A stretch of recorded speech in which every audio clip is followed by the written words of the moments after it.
দাঁড়ান ভাই, দাঁড়ান দাঁড়ান দাঁড়ান, গোড়া বাজার যাবেন? হ্যাঁ ঠিক আছে চলুন।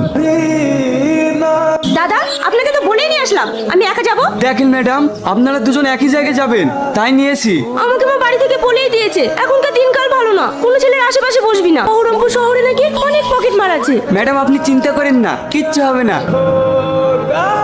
দাদা, বলেন ম্যাডাম। এই ছেলেটা পুরো গুন্ডার মতো দেখতে, কেমন ভাবে তাকাচ্ছে। দিনকাল ভালো না, চারিদিকে মেয়েরা রেপ হচ্ছে, আমার ভীষণ ভয় করছে। দেখুন, আপনি আজে বাজে কথা বলবেন না। আপনি নিজেকে কি ভাবছেন? আমি ভদ্র ঘরের ছেলে। চেহারা দেখে তো একটা ভিলেনের মতো লাগছে। কি বললেন? কিছু না। অসভ্য জানোয়ার কোথাকার। আপনি আমাকে মারছেন কেন? মাছি কেন? মেয়ে দেখলে গায়ে ঢলে পড়তে মন যায় না। কি হয়েছে ম্যাডাম? এই ছেলেটা আমার সঙ্গে নোংরামি করছে, ওকে এক্ষুনি রিক্সা থেকে নামিয়ে দেন। আপনি রিক্সা থেকে নামেন। না, আমি নামবো না। নামবি না? আপনি চলুন।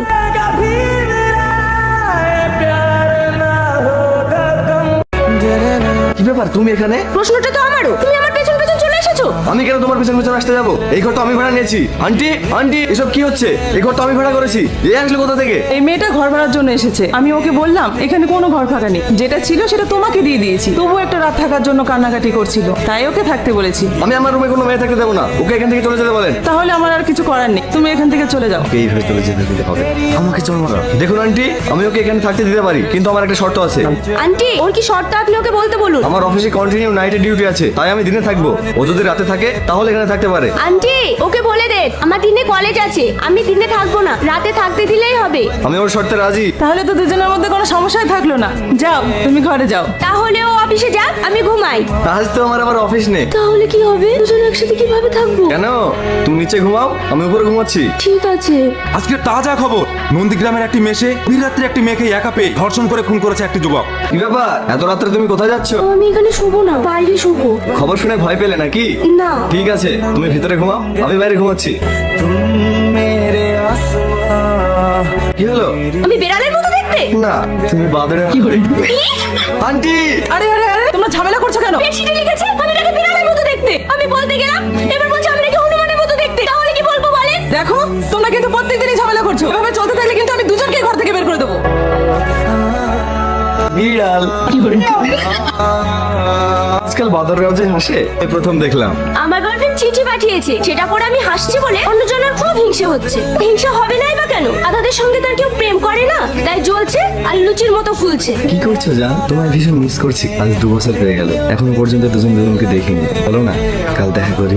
আমার জান কত ভালো। বাবা, আজকাল গাধারাও প্রেম করছে নাকি? আমার গার্লফ্রেন্ড কিন্তু বিড়ালের মতো দেখতে না, বিশ্ব সুন্দরী। ব্যাপার, বিড়ালের মুখটা প্রতিদিন 5 কেজি দেখি, আজ আবার 120 কেজি লাগছে কেন? নিশ্চয়ই বিড়ালের বয়ফ্রেন্ড ধোকা দিয়েছে। দেখো, আজকে আমার ভালো লাগছে না, আমাকে একটু একা থাকতে দাও। কি হয়েছে তোমার? বলো না। বললাম না তুমি এখান থেকে যাও, আমার কিছু ভালো লাগছে না। তোমার কি বয়ফ্রেন্ডের সঙ্গে ঝগড়া হয়েছে? না। তাহলে কান্না করছো কেন? আমার আব্বা আমার বিয়ে ঠিক করে ফেলেছে, কিন্তু আমি ওকে ছাড়া বাঁচবো না। এখন আমি কি করবো কিছু ভেবে পাচ্ছি না। মন খারাপ করো না, তোমার ভাগ্য আর আমার ভাগ্য একই গো। চলো, রোজ তো আমরা ঝগড়া করি, আজকে একটু বাইরে থেকে ঘুরে আসি।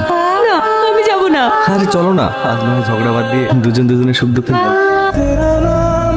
এবার বলো, কি হয়েছে? আমার আব্বা তার বন্ধুর ছেলের সাথে হঠাৎ করে আমার বিয়ে ঠিক করে ফেলেছে, কিন্তু আমি যাকে ভালোবাসি আমি তাকে ছাড়া থাকতে পারবো না, আর ও আমাকে ছাড়া বাঁচতে পারবে না। কিন্তু আমি এখন কি করবো কিচ্ছু ভেবে পাচ্ছি না। তুমি যে একজনকে ভালোবাসো সে কথা তোমার আব্বাকে বলে দাও না। আমার আব্বা ভীষণ রাগী, এই সম্পর্ক কখনো মেনে নেবে না। আমার গার্লফ্রেন্ডেরও বিয়ে হয়ে যাচ্ছে। হ্যাঁ, তো আমি ওকে আমার জীবনের থেকেও বেশি ভালোবাসি। যাকে জীবনের থেকে বেশি ভালোবাসে যায়, কে উপরওয়ালা তার জীবন থেকে কেড়ে নেয়। সত্যিকারের ভালোবাসা সবসময় অসম্পূর্ণ থেকে যায়। আমাদের বিড়ালের কাতার ভাগ্যটা দুজনের একই গো। চলো, অনেক দেরি হয়ে গেল। আমার একটু কাজ আছে, তুমি যাও, আমি আসছি। প্রিয়া, কি ব্যাপার, ও কোথায় গেল? আন্টি, কি হলো? প্রিয়াকে কোথাও খুঁজে পাওয়া যাচ্ছে না। ও কোথায় গিয়েছে আপনাকে বলে গিয়েছে? না তো। আচ্ছা ঠিক আছে। এগুলো আসলে কোথা থেকে? এগুলো তো আমি আমার গার্লফ্রেন্ডকে দিয়েছি। তার মানে আমি যাকে অচিন পাখি ভেবে ভালোবাসি সে আসলে প্রিয়া। আমি তার এত কাছে থেকেও তাকে চিনতে পারিনি। ওকে আমাকে খুঁজে বের করতেই হবে। বলো মা কবুল।